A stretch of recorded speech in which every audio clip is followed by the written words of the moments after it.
এটা তো এরম নয় যে পৃথিবীতে এই ঘটনাটা কোথাও প্রথম ঘটছে।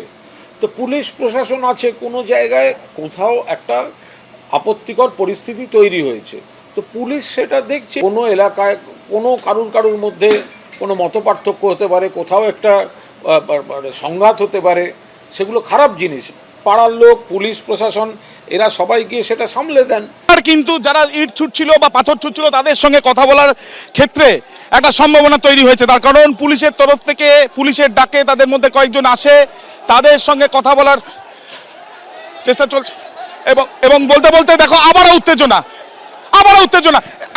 শুভঙ্কর বলছে পিছিয়ে আসার জন্য, শুভঙ্করকে বলছে পিছিয়ে আসার জন্য। পুরো পুলিশ যখন বলতে শুরু করে তখন কিন্তু দেখা যাচ্ছে যে একের পর এক এই ঘটনা।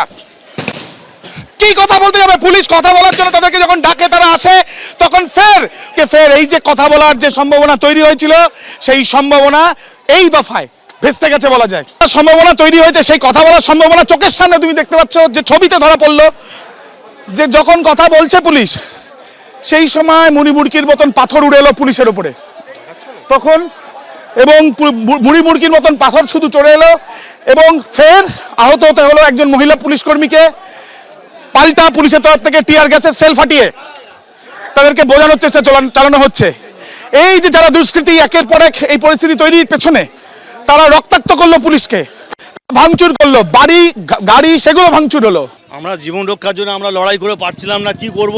ওরা প্রচুর লোক আমাদের সাথে, মানে ওরা নিজেরা বুঝছে না, শুনছে না, ইট ফিট ছুঁড়ে আমাদেরকে পুরো একদম পিছিয়ে হটিয়ে দিই। আমরা যত চেষ্টা করছি তোর ওরা শান্ত হচ্ছে না।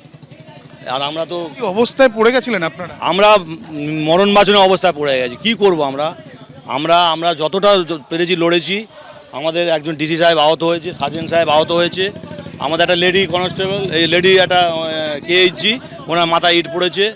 হ্যাঁ, আরও অনেক ঘটনা হয়ে গেছে। এই সবগুলো দেখছেন কি অবস্থা। আপনার মাথায় পড়েছে? আমার মাথায় ইট পড়েছে।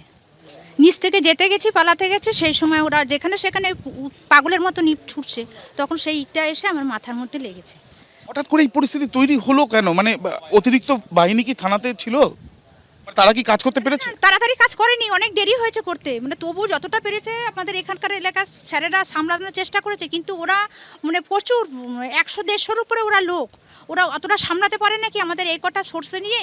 তাই ওরা তখন ওখানে ইটের পার্ক পেয়েছে, ইট মেরে ধুমধাম ইট মেরেছে, গাড়ি ভেঙে দিয়েছে, ওখানকার আপনার ব্যারিকেড ফেলে দিয়েছে। আমরা দেখতে পাচ্ছি পুলিশের একটা বিশাল বাহিনী এই মুহূর্তে তারা আসছেন এবং পরিস্থিতি কন্ট্রোলে নেওয়ার চেষ্টা করছেন। রাস্তা দিয়ে পুলিশের সিনিয়র যারা অফিসার রয়েছেন তারা এই মুহূর্তে আসছেন। আমরা দেখতে পাচ্ছি কলকাতা পুলিশের যে সমস্ত আধিকারিক রয়েছেন তারা কিন্তু এই মুহূর্তে ঢুকছেন ভিতরে এবং তারা এলাকা কন্ট্রোলে নেওয়ার চেষ্টা করছেন। এই মুহূর্তে কলকাতা পুলিশের সিনিয়র অফিসাররা এই মুহূর্তে আমরা দেখতে পাচ্ছি যে তারা ঢুকছেন এলাকাতে, রবীন্দ্রনগর থানা থেকে। এই পুরো রাস্তার ওপরেই আমরা যেরকমভাবে দেখতে পাচ্ছি ইট থেকে কাঁচের টুকরো সব সরিয়ে রয়েছে এবং পুলিশও যে স্টানসেল সেই সময় ছুঁড়েছিল সেটারও প্রমাণ রয়েছে। এবং সেই জায়গায় এই মুহূর্তে পুলিশ আধিকারিকরা এসছেন, উচ্চপদস্থ আধিকারিকরা, এবং তারা কিন্তু এরিয়া ডমিনেশনের যে কাজ সেইটা বাহিনীকে নিয়ে তারা কিন্তু তাতে নেতৃত্ব দিচ্ছেন।